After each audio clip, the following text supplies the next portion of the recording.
ចិត្តគំនិតរបស់អ្នកប្រៀបដូចជាសួនច្បារមួយ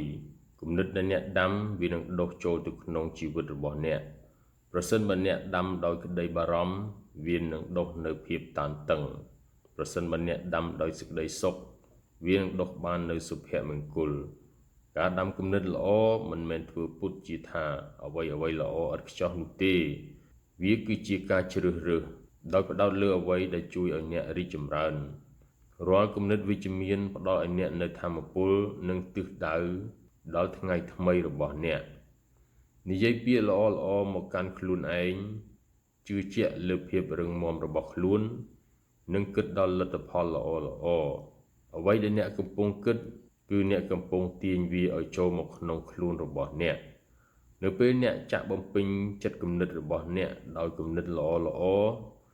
ចិត្តគំនិតរបស់អ្នកនឹងស្ងប់សុខហើយទង្វើរបស់អ្នកនឹងកាន់តែមានអានុភាព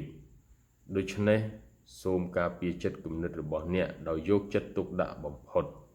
ព្រោះវាគឺជាឫសគល់នៃសុភមង្គលរបស់អ្នក